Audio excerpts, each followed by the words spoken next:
৬,০০০ টাকা। জোরে হাততালি হবে। সোহান আক্তারের জন্য একটি হাততালি। গ্রহণ করছে আয়েশা আক্তার। সম্পূর্ণ তোমাদের প্রচেষ্টা, তোমাদেরকে অনেক ধন্যবাদ, অনেক অভিনন্দন। এই শুধু পুরস্কার দিয়ে আমি তোমাদেরকে সম্মানিত করতে পারবো না। তোমাদেরকে অন্তঃস্থল থেকে স্নেহ ভালোবাসা যা আছে সবটুকু তোমাদেরকে উজাড় করে দিলাম, তোমাদের জন্য দোয়া করে দিলাম যেন ভবিষ্যতে আরো বড় কিছু হইতে পারে। সবচেয়ে বড় সাফল্য শিক্ষক শিক্ষিকা বৃন্দদের, কারণ এই ছোট্ট পরিসরে একটা স্কুলকে নিয়ে আমাদের শিক্ষক শিক্ষিকারা যে প্রচেষ্টা তারা করেছেন আর যে শ্রম তারা দিয়েছেন, তাদের শ্রমের বিনিময়ে আজকে আমরা এই সম্মানটা অর্জন করতে পারছি। টাকা এবং সেই সাথে গিফট বক্স। ৬,০০০ টাকা। জোরে হাততালি হবে।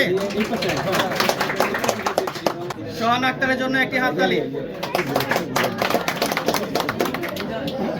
পুরস্কার গ্রহণ করছে আয়েশা আক্তার। দ্বৈতভাবে পাচ্ছে ৬,০০০ টাকার পুরস্কার এবং আকর্ষণীয় গিফট বক্স। করছে মাহবুব আলম। প্রস্তুত থাকবে রিফাত হোসেন।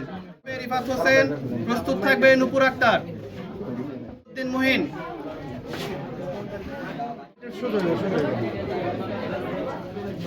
নুপুর আক্তারের পর পুরস্কার গ্রহণ কর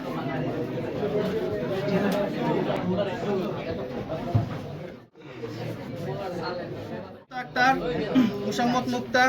প্রস্তুত থাকবে পারুল আক্তার। গ্রহণ করছে পারুল আক্তার।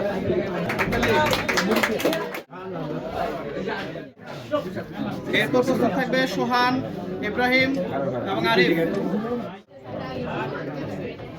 তো ইনশাআল্লাহ পরবর্তীতে 2026 সালের পরীক্ষার্থীদেরকে আমরা বলবো যে এখানে কিন্তু আমরা আরো বেশি প্রতিশ্রুতি পেয়েছি।